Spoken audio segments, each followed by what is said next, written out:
Unit 7, 8, 9 modern physics है भाई। इसमें से कम 18 और ज़्यादा से ज़्यादा 19-20 नंबर का पेपर आता है। 18 नंबर का तो पेपर इसमें से होगा ही डेफिनेटली। पहली यूनिट है इसकी dual nature and radiation.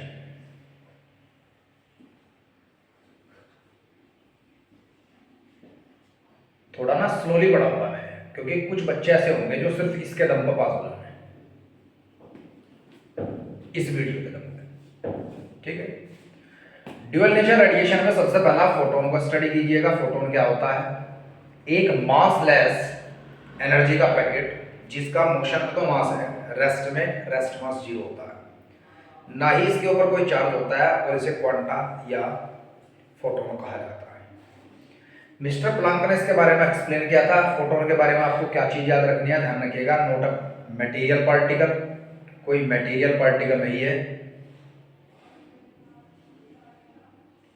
But packet of energy, energy का पैकेट है, और इसकी एनर्जी E = mc² या मिस्टर प्लैंक के अकॉर्डिंग h न्यू के बराबर होती है, जहां न्यू फ्रीक्वेंसी और c speed of light and mass in motion of the photon and h is the Planck constant. तीसरी बात, इसका रेस्ट मास 0 होता है। हर उस पार्टिकल का मास रेस्ट में 0 होता है जो स्पीड ऑफ लाइट से चलता है वैक्यूम के अंदर। तो इसकी स्पीड इन वैक्यूम c के बराबर होती है, विच इज इक्वल टू √μ0ε0, और मीडियम के अंदर इतनी होती है। ठीक है जी। इसके बाद याद रखेंगे इसके ऊपर चार्ज भी 0 होता है, क्योंकि charge is the property of electrostatics and at rest the mass of photon become 0। इसके बाद बात करते हैं प्लैंक क्वांटम थ्योरी। इसे थोड़ा सा अच्छे से पढ़ेंगे आप। इस थ्योरी के according light travel in form of wave as well as particle and these set to be the packet of energy, these particles said to be the packet of energy and known as quanta also. Their energy is directly proportional to their frequency. Proportionality का sign हटा तो एक constant आ, ये new की जगह आप c/λ लिख सकते हैं। c is the speed of photon या speed of light and lambda is the wavelength of given color of light. Concept clear? कोई दिक्कत याद है? इसके बाद यहां से आया आइंस्टाइन फोटो इलेक्ट्रिक इक्वेशन। मेरा मानना है कुछ ना कुछ यहां से मिलेगा। इस वीडियो को बहुत ध्यान से देखिएगा, अभी 2-3 ग्राफ बताऊंगा, कुछ ना कुछ यहां से मिल जाएगा, ध्यान देंगे।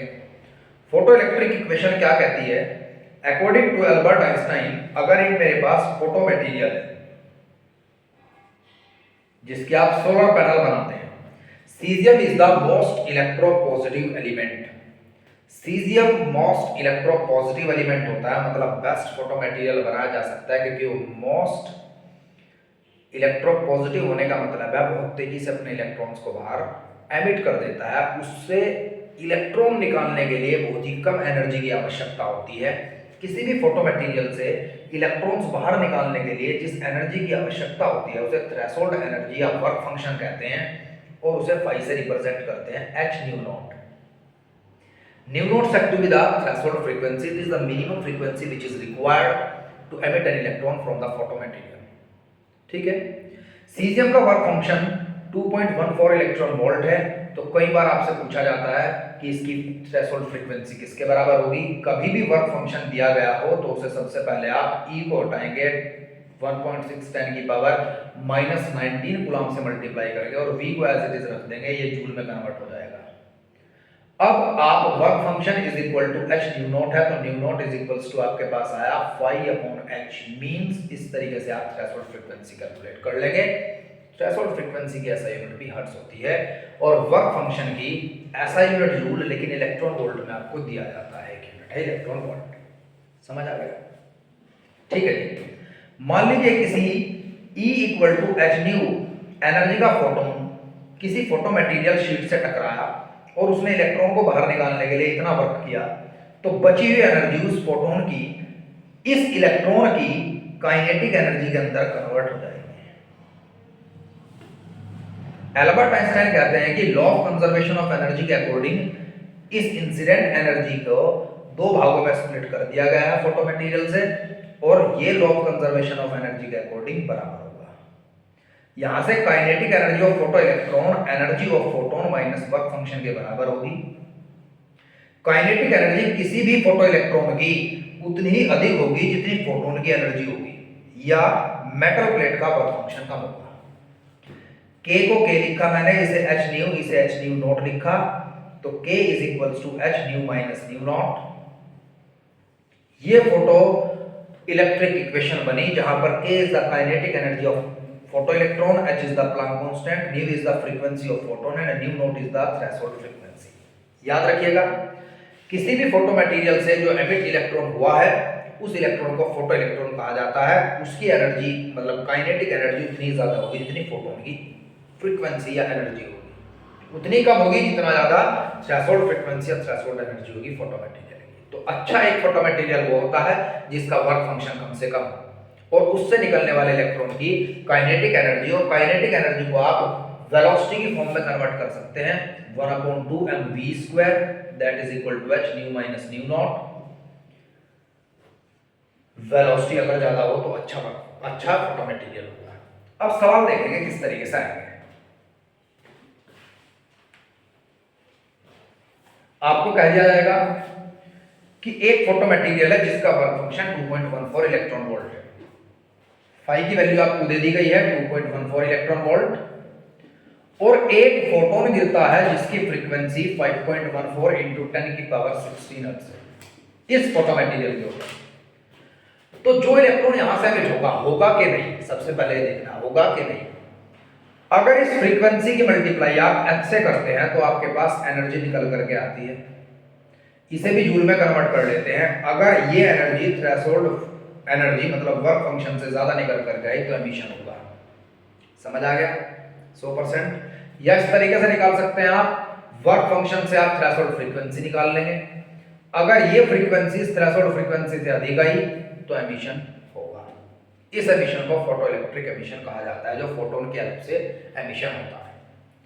इसके बाद सवाल किस तरीके से आएंगे कि जो फोटोन यहां से, जो इलेक्ट्रॉन यहां से एमिट हुआ है उसकी वेलोसिटी कितनी होगी, तो इस फॉर्मूले से कैलकुलेट करेंगे। उसकी काइनेटिक एनर्जी कितनी होगी, तो इस फॉर्मूले से।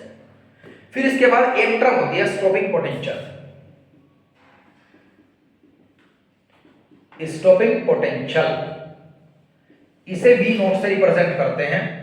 जब सर्किट कट ऑफ कंडीशन में पहुंचता है तब ये नेगेटिव पोटेंशियल से पॉजिटिव पोटेंशियल की तरफ रिलीज होता है, और करंट की प्रेजेंस को इलेक्ट्रिक सर्किट में, फोटो इलेक्ट्रिक करंट की प्रेजेंस को इलेक्ट्रिक सर्किट में जीरो कर देता है।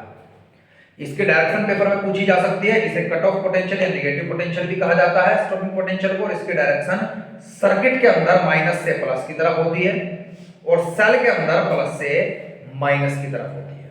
इसकी ऐसा यूनिट भी वोल्ट होती है, और इसका एक न्यूमेरिकल फॉर्मूला है kinetic energy of photo electron upon electron पर चार्ज।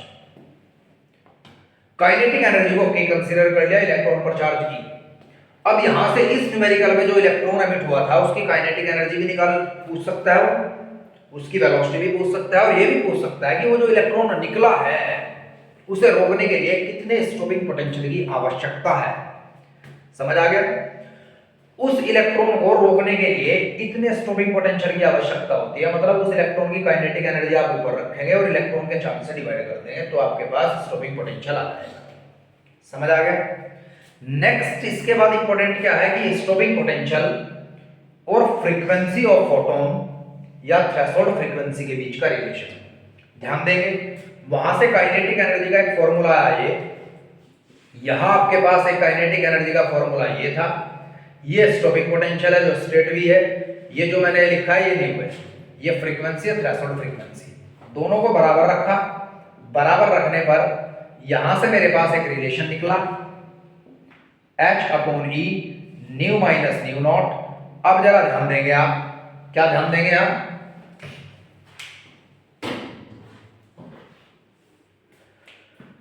स्टॉपिंग पोटेंशियल उतना ही ज्यादा होगा जितनी फोटोन की फ्रीक्वेंसी होगी, उतना ही कम होगा जितनी थ्रेशोल्ड फ्रीक्वेंसी होगी।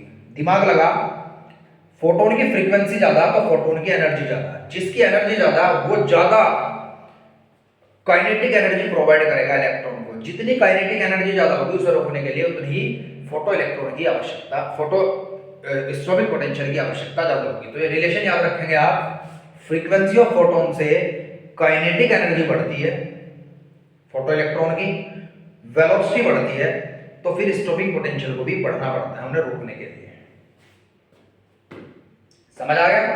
और थ्रेशोल्ड फ्रीक्वेंसी अगर ज्यादा होगी तो काइनेटिक एनर्जी कम होगी, तो वेलोसिटी भी कम होगी, तो फिर स्टॉपिंग पोटेंशियल की भी रिक्वायरमेंट कम होगी।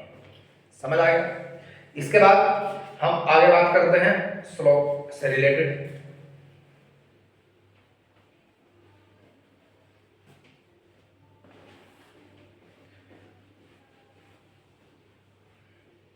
ध्यान देंगे आप, मेरे पास इसकी वैल्यू फाइंड आउट कर ली मैंने, h upon e is a constant which is equal to the stopping potential upon nu minus nu nought. और ये h भी कांस्टेंट, d भी कांस्टेंट, तो स्लोप हमेशा कांस्टेंट रहता है। मान लीजिए आपके पास एक ऐसा ग्राफ आता है जिसमें यहां पर ओरिजिन से ऊपर एक्सेलरेटिंग पोटेंशियल और नीचे स्टॉपिंग पोटेंशियल, और ये न्यू इधर बढ़ता है, और एक फोटो मटेरियल यहां दे दिया गया है क्या। मान लीजिए इस फोटो मटेरियल का नाम A है और इसका B। तो आप याद रखेंगे जो ये डिस्टेंस होता है, ये हर्ट्ज में, ये वोल्ट में, ये जो डिस्टेंस होता है थ्रेशोल्ड फ्रीक्वेंसी को रिप्रेजेंट करता है। तो A के लिए डिस्टेंस कम है तो A की थ्रेशोल्ड फ्रीक्वेंसी कम है और B की थ्रेशोल्ड फ्रीक्वेंसी ज्यादा है। जिसकी थ्रेशोल्ड फ्रीक्वेंसी कम है वो अच्छा फोटो मटेरियल है। जो अच्छा फोटो मटेरियल है वहां के इलेक्ट्रॉन की स्पीड भी ज्यादा होगी, काइनेटिक एनर्जी भी ज्यादा होगी, तो इसकी थ्रेशोल्ड फ्रीक्वेंसी कम होने से, वर्क फंक्शन कम होने से, इससे जो इलेक्ट्रॉन एमिट होगा उसकी काइनेटिक एनर्जी भी ज्यादा होगी, उसकी वेलोसिटी भी ज्यादा होगी, और उसे रोकने के लिए ज्यादा स्टॉपिंग पोटेंशियल की रिक्वायरमेंट होगी। बी के साथ क्या, थ्रेशोल्ड फ्रीक्वेंसी ज्यादा होगी क्योंकि सेपरेशन बढ़ेगी। थ्रेशोल्ड फ्रीक्वेंसी ज्यादा होने से एनर्जी का वेस्टेज हुआ, एनर्जी काइनेटिक एनर्जी में कम कन्वर्ट हुई, इसकी काइनेटिक एनर्जी कम होगी, इसकी वेलोसिटी कम होगी, जो इलेक्ट्रॉन यहां से निकलेगा उसे रोकने के लिए कम स्टॉपिंग पोटेंशियल की आवश्यकता होगी। फिर न्यूमेरिकल आया कि जब दोनों अलग अलग फोटो मटेरियल है, न्यूमेरिकल कैसे आएगा, which is best photo material, A और B. A why, because the threshold frequency of A is less than the threshold frequency of B. Which आपसे कहा जाएगा कि electron of which material A और B have more kinetic energy and more velocity, तो आप क्या कहेंगे, B. Where do we need more stopping potential to stop the electrons, A के लिए। ठीक है जी, समझ आ गया। फिर कहा दोनों डिफरेंट मटेरियल्स हैं लेकिन स्लोप पैरेलल क्यों है। आप कहोगे स्लोप का मतलब होता है, याद रखेंगे एक बात, अगर ये y एक्सिस है और ये x एक्सिस है और कोई भी स्लोप बढ़ गया तो ध्यान रखिएगा स्लोप का मतलब होता है perpendicular upon base.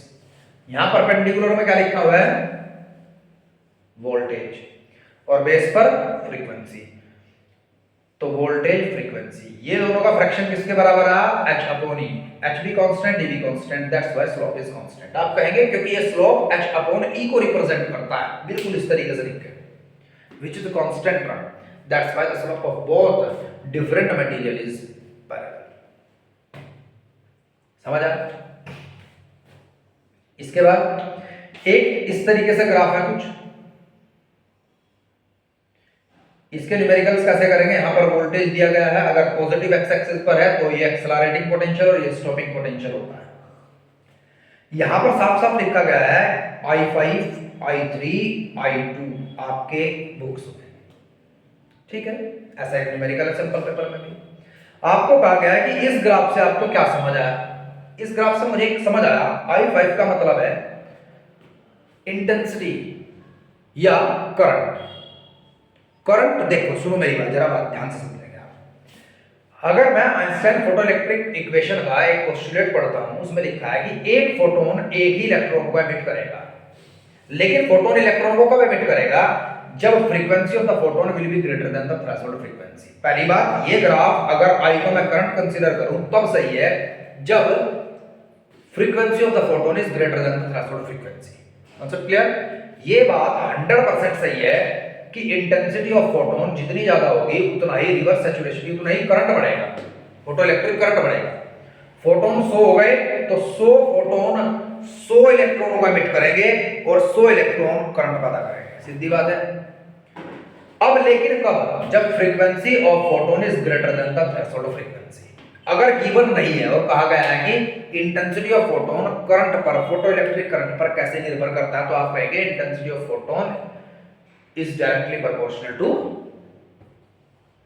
Sorry, current, photo electric current is directly proportional to the intensity of photons. ठीक है, क्या इस पर स्टॉपिंग पोटेंशियल भी निर्भर करता है? नहीं। ये ग्राफ आपको रिप्रेजेंट करता है कि 5 फोटोन थे, 3 फोटोन थे, 2 फोटोन थे, मैंने आई को इंटेंसिटी मान लिया, फिलहाल इंटेंसिटी करंट के बराबर होगी। ठीक है, 5 फोटोन को भी उसी स्टॉपिंग पोटेंशियल ने रोक दिया, 3 को भी और 2 को भी, तो आप क्या कहेंगे? Intensity of photon is independent of stopping potential, sorry, stopping potential is independent of intensity of photon. ठीक है जी, जो स्टॉपिंग पोटेंशियल है वो फ्रीक्वेंसी पर डिपेंड करता है। नेक्स्ट ग्राफ ये है, यहां लिखा है आपकी बुक्स में, ये यहां लिखा हुआ है ये, और यहां लिखा हुआ है ये। इसकी फ्रीक्वेंसी लिखी गई है 3 ν3 ν2 ν1। इसका मतलब है जिसकी जितनी ज्यादा फ्रीक्वेंसी थी उतना ही स्टॉपिंग पोटेंशियल की रिक्वायरमेंट ज्यादा है। इसे पूरा डिटेल में अच्छे से पढ़ के जाओगे आप, समझ आ गया? 4-5 ग्राफ है, कोई दिक्कत?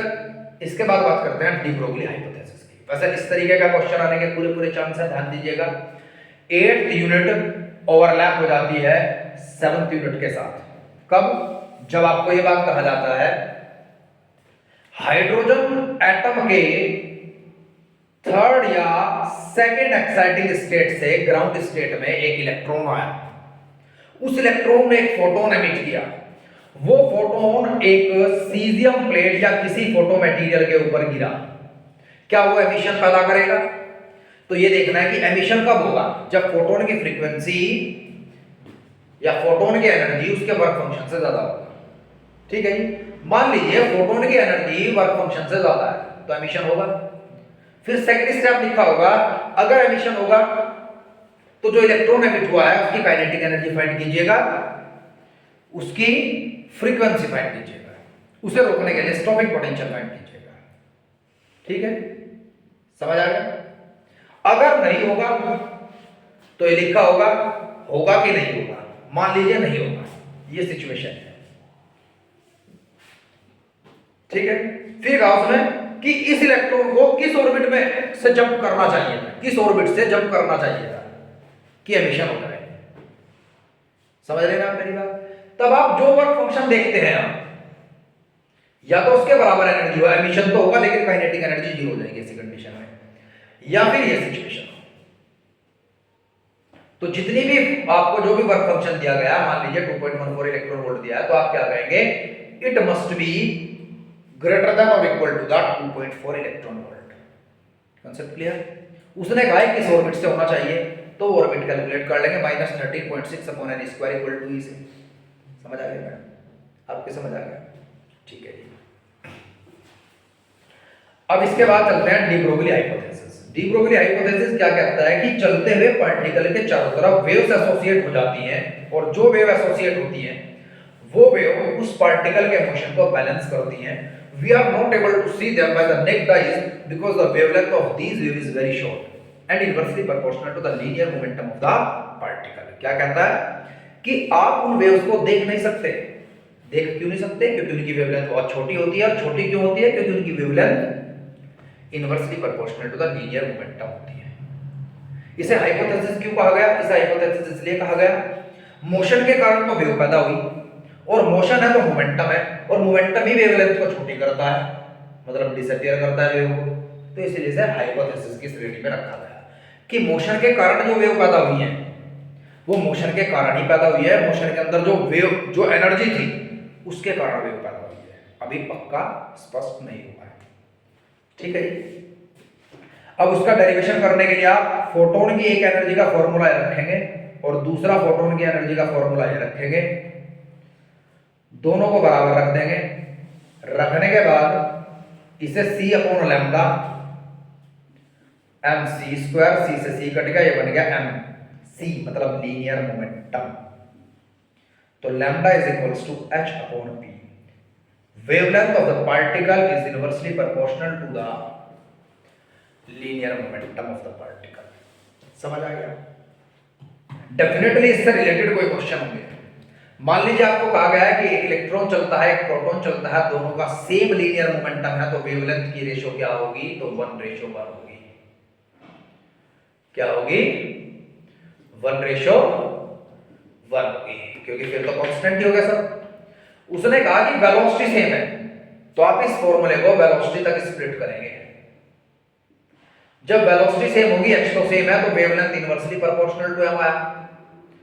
तो wavelength of electron, wavelength of proton that is equal to mass of proton, mass of electron, और मास ऑफ प्रोटॉन 1836 गुना ज्यादा होता है इलेक्ट्रॉन के मुकाबले। तो यहां से जो रेशियो आती है वो रेशियो किसके बराबर आती है माय डियर? 1836:1। अब बताओ कैसा महसूस दिया? बढ़िया समझ आया? बेहतरीन। मान लीजिए उसने कहा कि दोनों की काइनेटिक एनर्जी सेम है, तब वेवलेंथ की रेशियो क्या होगी? तो मोमेंटम का फॉर्मूला मेरे पास ये आया, और काइनेटिक एनर्जी का मोमेंटम के साथ ये रिलेशन होता है, momentum is equal to √2m के। अगर काइनेटिक एनर्जी कांस्टेंट है, h तो कांस्टेंट ही है, तो वेवलेंथ इनवर्सली प्रोपोर्शनल किसके हो गया? √m के। तो wavelength of electron, wavelength of proton that is equal to root mass of proton, mass of electron. तो √1836 बना है। समझ आ गया?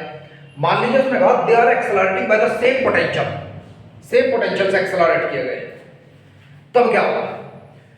काइनेटिक एनर्जी का एक रिलेशन पढ़ा था, electric work that is equal to charge into voltage.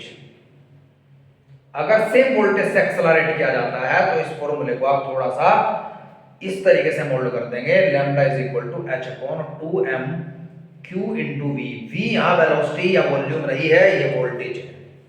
अगर सेम वोल्टेज है तो वोल्टेज भी कांस्टेंट, h भी कांस्टेंट, तो सीधा रिलेशन बन गया lambda inversely proportional to √m3। Electron proton पर सेम चार्ज है तो इनवर्सली प्रोपोर्शनल टू √m होगा। समझ आ गया भाई? अगर न्यूट्रॉन आ गया तो न्यूट्रॉन पर चार्ज आपको पता होना चाहिए, न्यूट्रॉन पर कितना चार्ज होता है? न्यूट्रॉन ड्यूटेरियम के न्यूक्लियस को कहते हैं, 1h2 के न्यूक्लियस को। तो अंदर एक प्रोटॉन बचता है, तो चार्ज तो उसके ऊपर इतना ही होता है, लेकिन मास प्रोटॉन से डबल होता है। अल्फा के ऊपर इतना चार्ज होता है और मास 4 गुना ज्यादा होता है। और इलेक्ट्रॉन पर चार्ज E कंसीडर करना है, मास m कंसीडर करना है। इस m के मुकाबले प्रोटॉन का मास 1836 गुना ज्यादा होता है, अल्फा का मास 7000 गुना ज्यादा होता है। समझ आ गया? एक लास्ट का रिलेशन याद रखेंगे। इलेक्ट्रॉन के लिए आप ये फॉर्मूला अडॉप्ट कर सकते हैं, 12.27 √v is equals to wavelength, और ये एंगस्ट्रॉम में आएगा। ऐसा सवाल मैंने कई बार देखा है कि दो इंडिविजुअल इलेक्ट्रॉन्स हैं और दोनों एमिट हुए हैं 10 volt voltage and 100 volt voltage से, बाकी सारी फिजिकल कंडीशन सेम है, तो उनकी जो वेवलेंथ है वो वेवलेंथ की रेशियो क्या होगी? तो λ1 upon λ2 that is equal to √2v upon v1। दूसरे का वोल्टेज क्या था भाई? 100, और पहले का क्या था? 10। यहां से कट के √10:1। Is that clear to all of you or not? Clear है जी? कोई दिक्कत यहां तक? ड्यूअल नेचर का समापन होता है। अब बात करते हैं हम एटम एंड न्यूक्लियस की। इतना करके चले गए। एक कुछ क्वेश्चंस बोल देता हूं जरा इसमें। जो क्वेश्चन इसमें बोल दूं ना मैं, उन क्वेश्चनों को कर लिया करो। मैं ये नहीं कहता कि सारा पेपर उसमें से मिल जाएगा, लेकिन उन्हें करने के बाद पेपर आसान होगा। एक लास्ट ईयर का पेपर करके जाओगे आप, और उससे पहले साल का। ठीक है? एमसीक्यू तो सारे ही करोगे भाई, 9th तो जरूर करके जाइए, 9th 4th एमसीक्यू तो सारे भाई देख। डीसी पांडे सर ने एमसीक्यू करवा रखे थे मैं 2000, अगर जब भी नहीं करे तो फिर क्या फायदा। Question number 27, question number 26 intensity of radiation. Number of photons मतलब वाट पर मीटर स्क्वायर। याद रखिएगा इंटेंसिटी का फॉर्मूला होता है वाट पर मीटर स्क्वायर, वाट पर मीटर स्क्वायर। ठीक है, 26, 27, 30, 28 पेज नंबर 324 पर हैं। इसके बाद 34, 42, 41,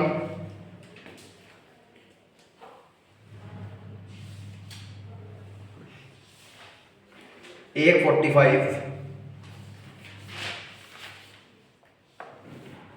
49, 51, 52, 59, 57, 63, 61, 60, 65 को लिख वेरी इंपॉर्टेंट, और 64 को, दोनों क्वेश्चन 3-4 बार करोगे आप। 78, 78 बहुत ही दमदार सवाल है और आया हुआ सवाल है सीबीएसई में पहले 2022 के पेपर का। 76। अब इसके बाद एक सेकंड के लिए बस यहाँ जाओ।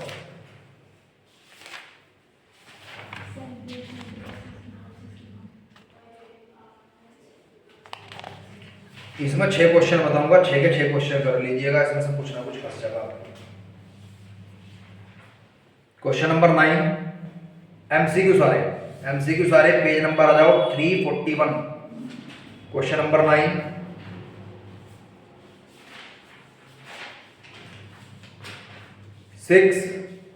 6 तो वैसे ही है, आसान सा भी बोर्ड में पढ़ा है।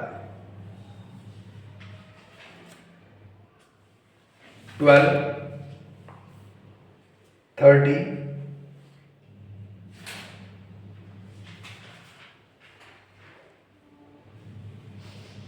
35, 25,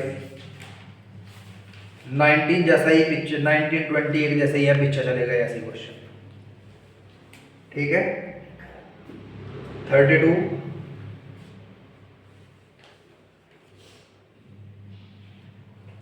24,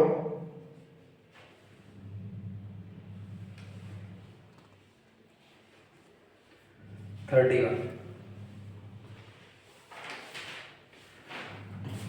अब वही एटम न्यूक्लियस। देखो एटम न्यूक्लियस में क्या करना आपको समझ लो जरा ध्यान से।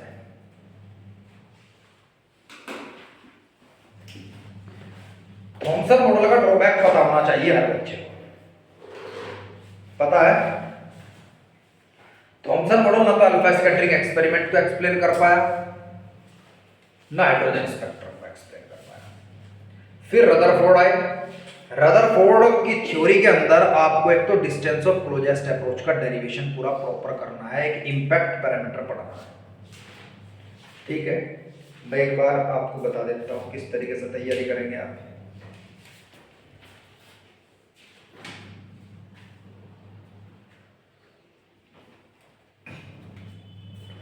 जब आप रदरफोर्ड मॉडल ऑफ एटम पढ़ें तो आप याद रखिएगा इंपैक्ट पैरामीटर क्या होता था। इंपैक्ट पैरामीटर एक लास्ट में बिल्कुल मिड पॉइंट पर जब एक अल्फा पार्टिकल आता था तो किसी एक पर्टिकुलर पॉइंट से वो वापस चला गया था। कुछ अल्फा पार्टिकल ऐसे स्कैटर हुए थे, कुछ अनडिफ्लेक्टेड ऐसे चले गए थे। अगर मैं इस एंगल को थीटा मान लूं तो यहां पर थीटा की वैल्यू 0 है, यहां पर ज्यादा है। इस परपेंडिकुलर डिस्टेंस को तो आप b कहते हैं, इंपैक्ट पैरामीटर। फिगर बनाए बगैर आप कुछ भी ना बनाए, एक नंबर फिगर का है। अगर इंपैक्ट पैरामीटर पूछता है, आपको डेफिनेशन नहीं आती तो आप फिगर बनाइएगा, b लिखिएगा, इस पर लिखिएगा इंपैक्ट पैरामीटर, एक नंबर आपको 2 में से मिल जाएगा। ये एंगल थीटा मान लिया, यहां थीटा 0 हो गया, तो सीधी बात है जितना भी ये एंगल थीटा घटता है b की वैल्यू इंपैक्ट पैरामीटर की उतनी बढ़ती है। याद रखेंगे 100%। ठीक है, यहां से अल्फा पार्टिकल वापस गया था, यहां से लेकर के इस न्यूक्लियस के सेंटर तक की दूरी को डिस्टेंस ऑफ क्लोजेस्ट अप्रोच कहा जाता है। आते हुए अल्फा पार्टिकल की काइनेटिक एनर्जी इतनी है। इलेक्ट्रिक पोटेंशियल एनर्जी के अंदर कन्वर्ट हो गई। इलेक्ट्रिक पोटेंशियल एनर्जी का मतलब 1/4 पाई एप्सिलॉन को के लिखा। Charge on nucleus, charge on alpha particle, अगर अल्फा की जगह कोई प्रोटॉन या कोई न्यूट्रॉन वगैरह कुछ भी दे दिया तो जितना उस पर चार्ज होता है उतना चार्ज लिखेंगे यहाँ अपॉन डिस्टेंस। तो we have to calculate the value of R nought, that will be equal to the 1/2mv² which is said to be the kinetic energy of alpha particle. Distance of closest approach उतना ही ज्यादा होगा जितना nucleus पर charge होगा।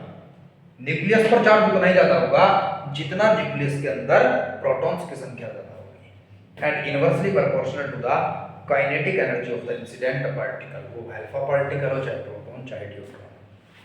ठीक है, इसके बाद ध्यान देंगे, अगर मैं नंबर ऑफ स्कैटर्ड पार्टिकल की बात करता हूं तो सबसे ज्यादा स्कैटर्ड पार्टिकल कहां है? सबसे ज्यादा स्कैटर्ड पार्टिकल यहां है।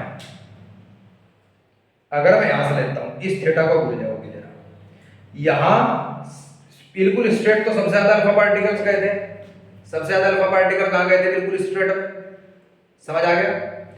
अब यहां अल्फा की वैल्यू होगी थी क्या? इसकी थीटा की वैल्यू 180 डिग्री।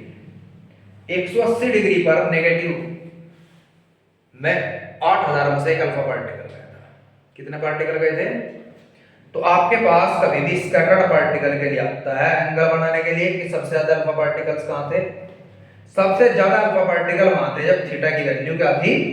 कम थी। 0 डिग्री थी तो इधर सबसे ज्यादा अल्फा पार्टिकल्स गए जब थीटा लगभग 0 था, और जब थीटा 180 के आसपास हो गया, थीटा बहुत ज्यादा बढ़ गया, तब 8000 में से एक अल्फा पार्टिकल वापस गया। ये डायग्राम मोस्ट इंपॉर्टेंट है, याद रखेंगे आप।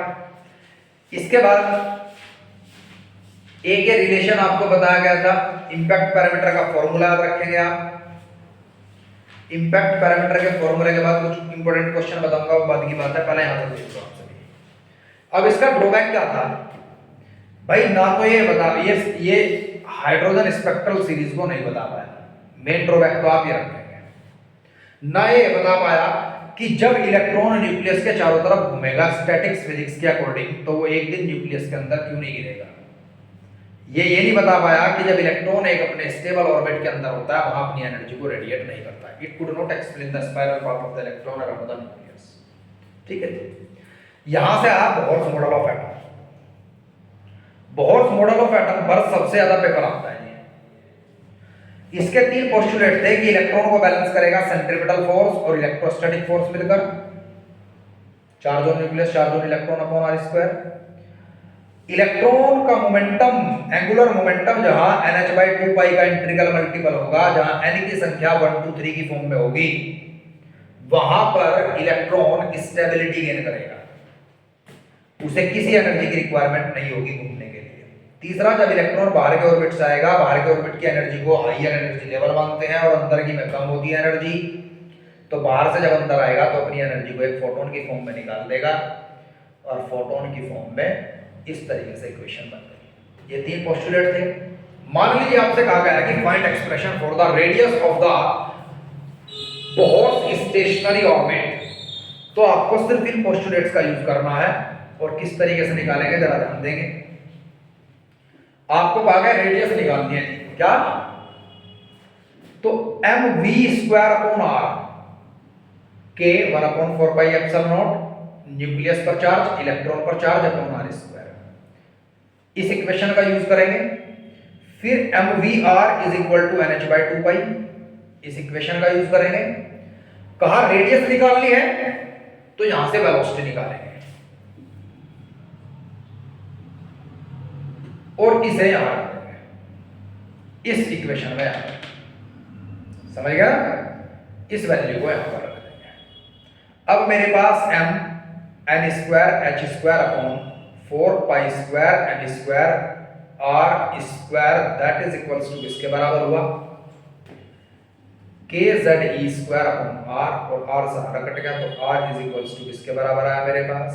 r उधर गया, n² upon n² into h² 4 pi square m kZe²।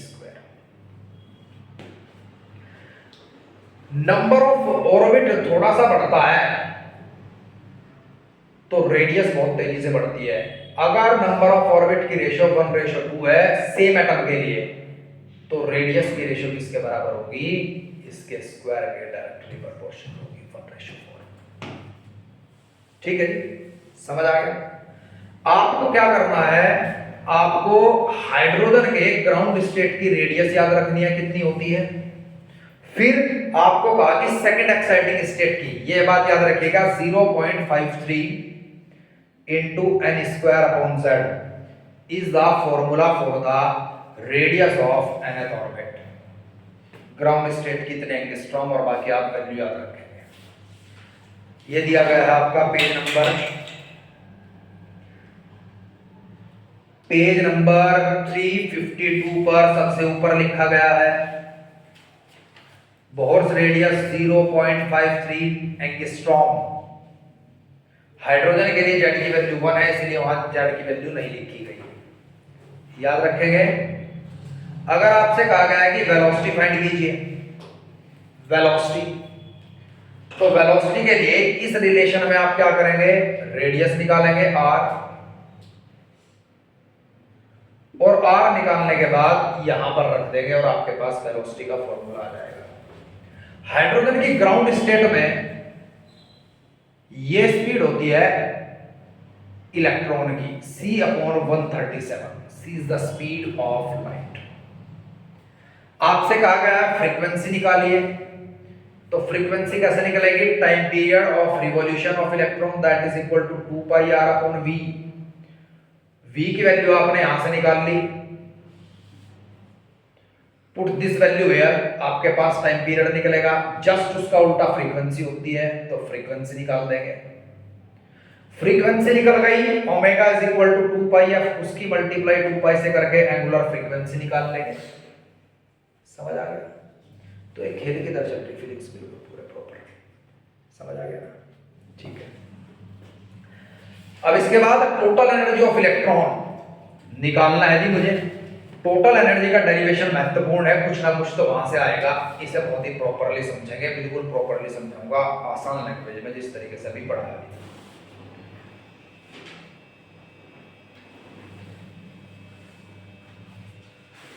भाई जब इलेक्ट्रॉन न्यूक्लियस के चारों तरफ घूमता है, ऐसी अवस्था में उसकी kinetic energy ratio potential energy ratio total energy किस रेशो में होती है, 1:2:1। रेशो नेगेटिव में नहीं होती। पोटेंशियल एनर्जी माइनस में होगी, टोटल एनर्जी माइनस में होगी और काइनेटिक एनर्जी प्लस में होगी।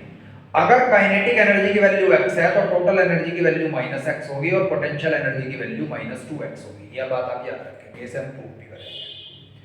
जब इलेक्ट्रॉन न्यूक्लियस के चारों तरफ घूमता है तो सेंट्रीपिटल फोर्स उसे बाहर धकेलता है, जो कि इलेक्ट्रोस्टैटिक फोर्स उसे अंदर की तरफ खींचता है, और दोनों के बीच वो बैलेंस होने के बाद घूमता रहता है। We have to make the kinetic energy from this formula। r से r कट गया और आपने 1/2 से मल्टीप्लाई की, 1/2 से मल्टीप्लाई की, तो ये काइनेटिक एनर्जी का फॉर्मूला बन गया आपके पास। t से रिप्रेजेंट कर लिया मैंने, 1/2 k z²/r। मैंने कहा था ना काइनेटिक एनर्जी पॉजिटिव होगी, ठीक है। अब पोटेंशियल एनर्जी का फॉर्मूला क्या होता है, k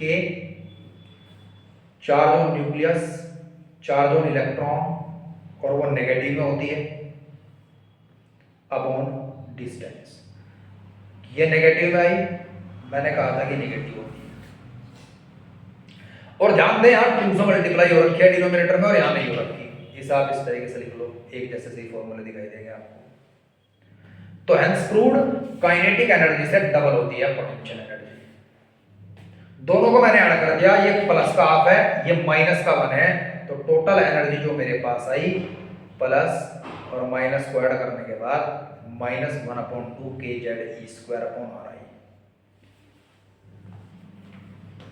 यहां तक भी नंबर पूरे मिलेंगे, लेकिन अगर r की वो वैल्यू आप लिख दें n²h² 4π² kz²e⁴,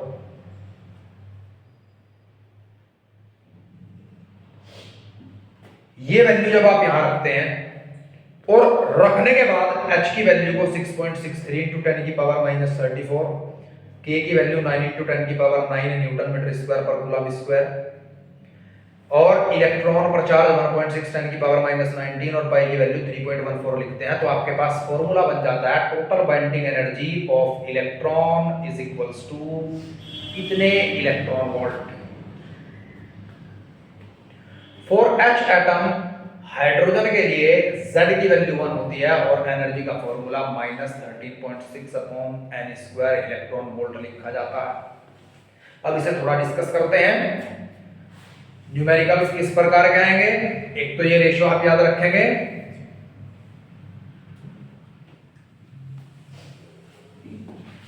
इसके बाद जरा ध्यान देंगे आप भाई, मुझे ना इससे रिलेटेड क्वेश्चन करते हैं।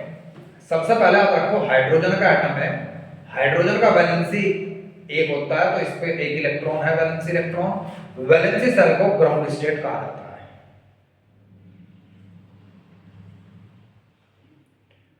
इसके अगले ऑर्बिट को फर्स्ट एक्साइटिंग स्टेट कहा जाता है।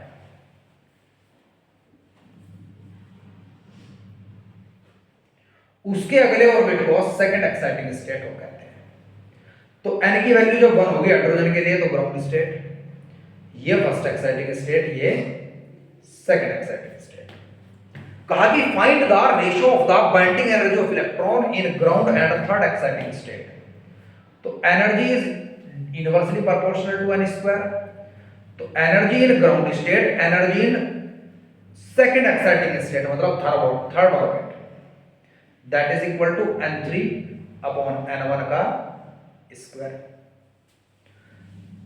तो 1 E3 that is equal to, यहां क्या लिखा भाई, सेकंड एक्साइटिंग स्टेट क्या है, ग्राउंड, फर्स्ट सेकंड मतलब 3 है भाई, और ये फर्स्ट था, तो 9:1। कॉन्सेप्ट क्लियर हो गया। अब बात करते हैं लिथियम। लिथियम का एटॉमिक नंबर क्या है जी, लिथियम का एटॉमिक नंबर गुरुजी 3 है। तो पहले ऑर्बिट के अंदर 2 इलेक्ट्रॉन होते हैं और अगले ऑर्बिट के अंदर 1 इलेक्ट्रॉन होता है, तो वैलेंसी बैंड इसका दूसरा बढ़ गया। तो n = 2 तक भी इसकी ग्राउंड स्टेट कंसीडर की जाएगी और फर्स्ट एक्साइटिंग स्टेट लिथियम के लिए n = 3 रखी जाएगी। न्यूमेरिकल सॉल्व करते हैं, समझ आ गया। अब मान लीजिए आपसे कहा गया कि ग्राउंड स्टेट में इलेक्ट्रॉन की कितनी बाइंडिंग एनर्जी होती है, कितनी टोटल एनर्जी होती है। टोटल एनर्जी, बाइंडिंग एनर्जी एक ही बात है। तो ग्राउंड स्टेट में n की वैल्यू 1, Z की वैल्यू हाइड्रोजन के लिए 1, तो ग्राउंड स्टेट में total binding energy of electron in H atom इतनी होती है। कहा कि कितनी एनर्जी से एमिट कर सकती है, तो इतनी एनर्जी को प्लस में, it is the ionization energy, क्योंकि ionization energy minus binding energy के बराबर होती है। बाइंडिंग पहले से माइनस में थी, माइनस माइनस प्लस। आपसे कहा गया कि आपके पास एक इलेक्ट्रॉन ग्राउंड स्टेट में है और थर्ड एक्साइटिंग स्टेट में भेजने के लिए कितने, थर्ड एक्साइटिंग स्टेट यहां बनेगी, थर्ड एक्साइटिंग स्टेट में भेजने के लिए कितनी एनर्जी की रिक्वायरमेंट है। पहले आप थर्ड एक्साइटिंग स्टेट को निकाल लीजिएगा। थर्ड एक्साइटिंग स्टेट का मतलब है चौथा ऑर्बिट, -13.6 अपॉन 4 का स्क्वायर, 16 इलेक्ट्रॉन वोल्ट। इतनी एनर्जी की रिक्वायरमेंट है, इलेक्ट्रॉन वहां पहुंच जाए। और 3 इलेक्ट्रॉन के पास कितनी, -13.6 इलेक्ट्रॉन वोल्ट। तो इस एनर्जी में से आप इस एनर्जी को घटा देंगे, एनर्जी पॉजिटिव आएगी। पॉजिटिव का मतलब है इलेक्ट्रॉन बाहर की तरफ चलेगा और नेगेटिव का मतलब है अंदर की तरफ चलेगा। कॉन्सेप्ट क्लियर, 100% समझ आ गया। अब कुछ इंपॉर्टेंट क्वेश्चन है, एक इंपीरिकल फॉर्मूला याद रखेंगे आप। ये डेरिवेशन आने के पता नहीं क्यों चांस लगते हैं मुझे, ये डेरिवेशन आप याद रखेंगे। और इससे रिलेटेड क्या आएगा, ध्यान दीजिएगा। हाइड्रोजन एटम के लिए कुछ एक्सप्लेनेशन थी Lyman Balmer question Brackett Pfund की। उन्होंने क्या कहा था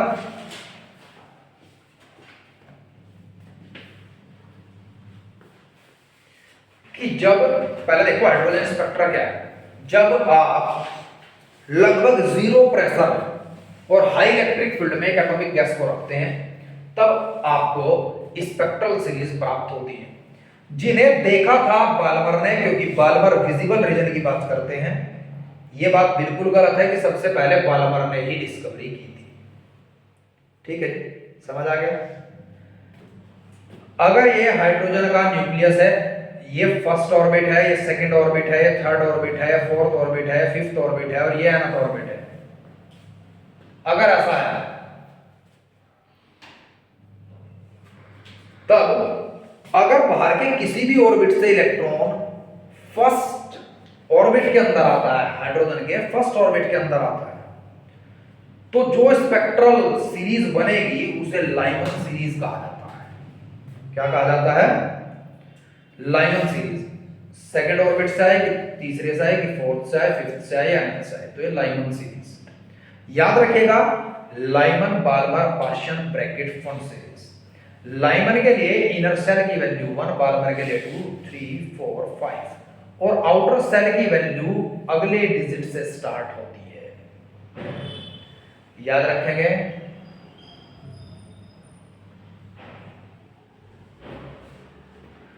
अब ये जो है, यहां सबसे ज्यादा एनर्जी होगी, सबसे ज्यादा फ्रीक्वेंसी होगी जो फोटोन एमिट होंगे। क्यों? क्योंकि इनर ऑर्बिट में बहुत दूर से इलेक्ट्रॉन आया, जितनी दूर से आएगा उतनी ज्यादा एनर्जी होगी। ठीक है जी। बाल्मर में थोड़ी कम होगी। ये बाल्मर सीरीज, ये विजिबल रीजन, और ये इंफ्रारेड, ये भी इंफ्रारेड और ये भी इंफ्रारेड। तो याद रखेंगे आप, ये अल्ट्रावायलेट रीजन था लाइमन का, ये विजिबल, ये सारा इंफ्रारेड रीजन। तो सवाल बेहतरीन आएगा, मैं बताऊं कैसा आएगा। सवाल आएगा कि अल्ट्रावायलेट रीजन की सबसे मिनिमम और मैक्सिमम वेवलेंथ कितनी होती है, मिनिमम और मैक्सिमम। तो याद रखेंगे अल्ट्रावायलेट रीजन किसका था? लाइमन। लाइमन के लिए मेरे पास फॉर्मूला क्या है? जब मुझे कहा मैक्सिमम वेवलेंथ, वेवलेंथ ज्यादा कब होगी? दिमाग लगा, जब एनर्जी कम होगी, फ्रीक्वेंसी कम होगी, और फ्रीक्वेंसी कम और एनर्जी कम कब होगी? जब इलेक्ट्रॉन यहीं से यहीं गिर जाएगा। तो जब वेवलेंथ मैक्सिमम दी जाए तब n2 की वैल्यू हमेशा n1 + 1 के बराबर रखनी है। तो यहां 2 रखेंगे, मैक्सिमम वेवलेंथ। और जब कहा वेवलेंथ मिनिमम, तब हर सीरीज के अंदर n2 की वैल्यू इनफाइनाइट ले लेनी है। क्या लेनी है? तो अगर इसने कहा अल्ट्रावायलेट रीजन का बताओ मुझे, विजिबल का कहा, तो इस तरीके से आप कैलकुलेट करेंगे। फिर है number of spectral series, n(n-1/2) किस ऑर्बिट से आएगा? पहले ऑर्बिट में अगर nth ऑर्बिट से इलेक्ट्रॉन आता है तो इतनी नंबर ऑफ स्पेक्ट्रल सीरीज बनती है। मान लीजिए क्या कहा कि आपके पास हाइड्रोजन की थर्ड एक्साइटिंग स्टेट से इलेक्ट्रॉन आया, तो सभी स्पेक्ट्रल लाइंस का, स्पेक्ट्रल सीरीज का नाम बताइए और कितनी स्पेक्ट्रल लाइंस बनी वो बताइए। n = 1 ground state, first exciting, second exciting और थर्ड एक्साइटिंग। ध्यान देंगे आप, एक तो यहां से डायरेक्ट आया, यहां से आया, यहां से आया, एक यहां से यहां कर रुक गए, यहां से यहां कर रुक गए, यहां से यहां कर रुक गए। कितने बने? 3, 3, 6। चेक कर लेते हैं जी। फोर्थ ऑर्बिट से आया, n = 4, 4 - 1/2, n(n-1) है, यहां से आया 3, कट का 6 आ गया, आंसर करेक्ट। ये लाइमन बार-बार पार्शियन, ये हाली। फिर ये अल्ट्रावायलेट, ये विजिबल और ये इंफ्रारेड रीजन। Concept clear? मान लीजिए किसी n2 से n1 में आया, तो n2 - n1, n2 - n1 + 1/2, that is equal to number of spectral series. Concept clear to all of you? 100% clear है भाई साहब सभी को। इसके बाद न्यूक्लियाई की बात कर लेते हैं जी।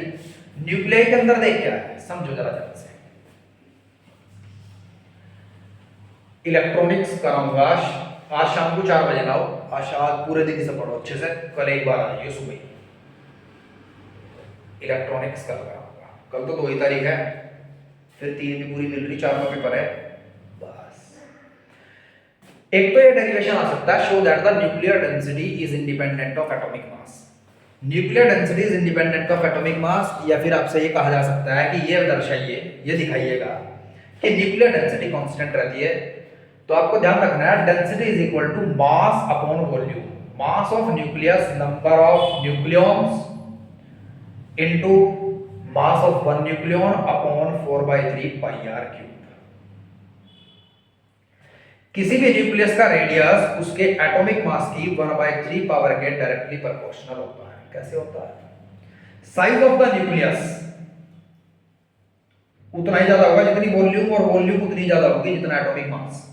एटॉमिक मास बढ़ेगा, प्रोटॉन न्यूट्रॉन्स बढ़ेंगे, न्यूक्लियॉन्स बढ़ेंगे, न्यूक्लियॉन्स उसके साइज को बढ़ाएंगे, तो R cube directly proportional to A, तो R directly proportional to the A की पावर 1/3। प्रोपोर्शनलिटी का साइन हटा करके एक कांस्टेंट आ जाता है आर नॉट। ये आर नॉट की वैल्यू 1/2 10 की पावर -15 मीटर होती है। ऐसा क्यों? अगर मैं थ्योरेटिकल गणना करता हूं तो थ्योरेटिकल गणना करके जो मुझे न्यूक्लियस का साइज प्राप्त होता है, एक्चुअल साइज उस साइज से बड़ा होता है due to the electrostatic repulsion between proton and proton inside the nucleus. तो थोड़ा सा बढ़ाने के लिए आर नॉट की वैल्यू को 1/2 × 10 की पावर -15 मीटर रखते हैं और इससे मल्टीप्लाई कर दी जाती है।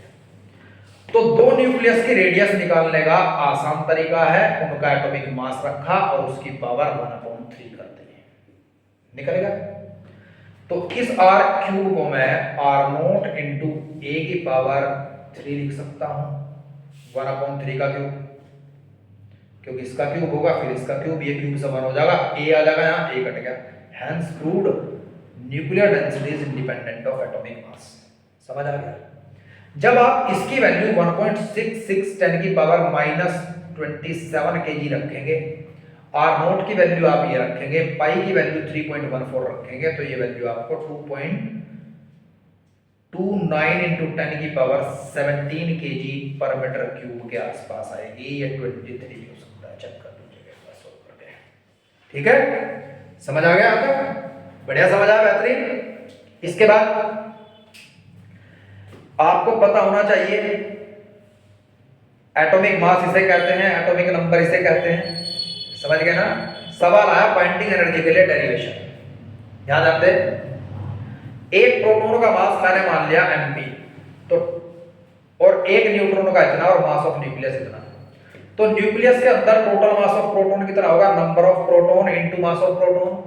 टोटल न्यूट्रॉन का मास कितना होगा? नंबर ऑफ न्यूट्रॉन की संख्या होती है a - z into mass of neutron, और न्यूक्लियस का मास हो गया इतना। ठीक है, अब ध्यान रखेंगे आप, अगर मैं एक न्यूक्लियस की बात करता हूं तो उसके अंदर न्यूक्लियॉन्स आपस में टकराते हैं लगभग स्पीड ऑफ लाइट से, और टकराने के कारण उनका मास बढ़ता है, और जब वो वापस पीछे हटते हैं वही मास पॉइंटिंग एनर्जी या स्ट्रॉन्ग न्यूक्लियर फोर्स के अंदर कन्वर्ट होता है। तो वो मास जो चला है पॉइंटिंग एनर्जी के लिए उसे मास डिफेक्ट कहा जाता है, और मास डिफेक्ट की वैल्यू होती है मास of proton plus mass of neutron minus mass of nucleus m। इस मास डिफेक्ट की मल्टीप्लाई c² से कर दी जाती है और आपके पास बाइंडिंग एनर्जी ऑफ न्यूक्लियस आ जाता है। पूरा अच्छे से करके जाएंगे। एक बाइंडिंग एनर्जी कर्व करके जाओगे आप। लाइट न्यूक्लियाई के लिए बाइंडिंग एनर्जी कर्व में बाइंडिंग एनर्जी कम थी, उसके बाद पी का जो भी नेबर वो थी वो सारी चीज उसमें लिखोगे। आपकी आयरन के लिए binding energy per nucleon maximum आया। समझ आ गया? अब कुछ क्वेश्चन टिक कर लीजिए जरा एटम न्यूक्लियाई के। पहले तो total energy of electron in Bohr's orbit, radius of Bohr's orbit वो करके जाएंगे। Empirical formula 1/λ = r1/n1 - 1/n2 Lyman Balmer question bracket P1 series. इनकी मिनिमम और मैक्सिमम वेवलेंथ कहा आपको कि calculate the ratio of the minimum and maximum wavelength of Lyman series, तो निकाल लेंगे। कहा आपको calculate the ratio of minimum wavelength of Balmer and Lyman series, तो अब बदल के कंफ्यूज नहीं होना, कभी दोनों एक ही के निकाल दो। समझ गए ना मेरी बात? ठीक है। इसके बाद एमसीक्यू सारे, जैसे पहला दूसरा तीसरा तो जबरदस्त है। पहला दूसरा तीसरा और पांचवा, पेज नंबर 353। 13th क्वेश्चन मुझे लगता है आ सकता है जी। 13th क्वेश्चन, 13 के बाद 16, 21, 22, 31, 32, 34,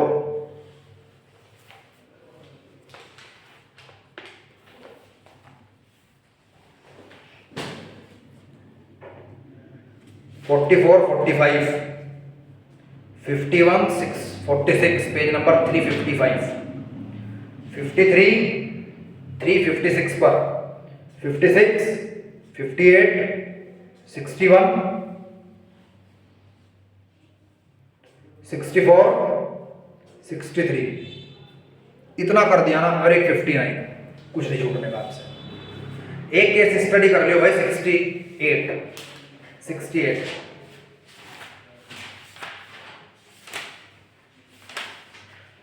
अब न्यूक्लियाई की बात कर लेते हैं एक बार, दोनों एमसीक्यू कर लियो अच्छे से। थर्ड क्वेश्चन है पेज नंबर 372 पे, show that the nuclear density is independent. एक फोर्थ क्वेश्चन कर लियो, आइसोटोप आइसोबार क्या होते हैं, एक ही सवाल कर लीजिएगा। Give 3 important point of the strong nuclear force. It is independent of charge, independent of mass, it is short range force, it is strongest force in the nature, independent the spin off the nucleons.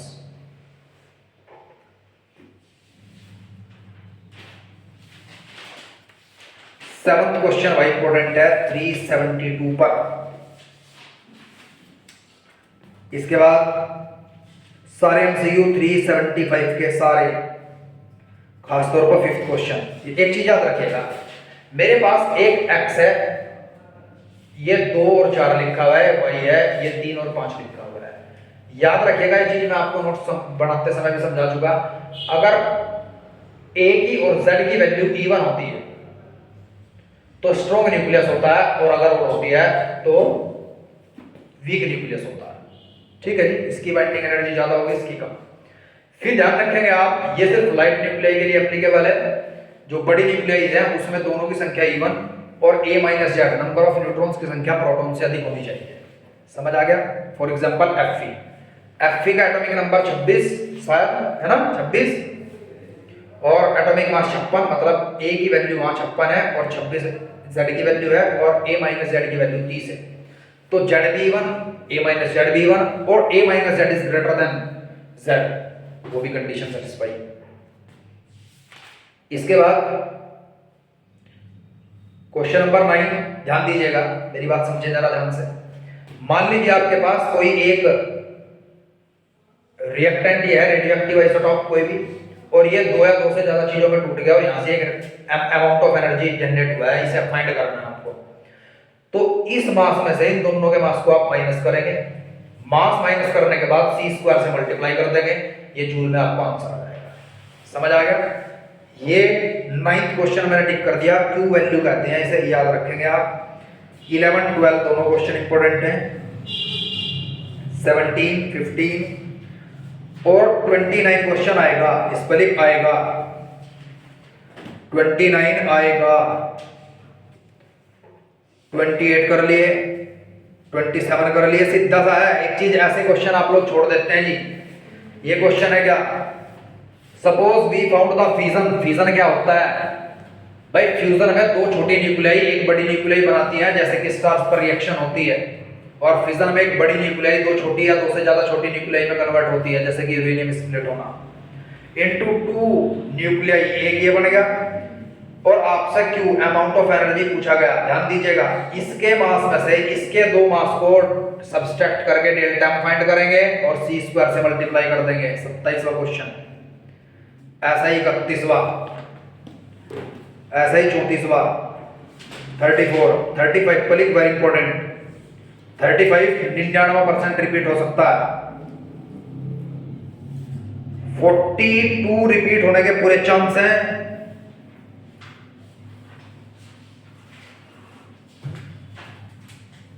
और case study भी करेंगे यार। 40 भी लिख, सारे एक जैसे question आए, 38 40 और 41 42। देख सुन मेरी बात, वैल्यू बदल रही केवल, 35 29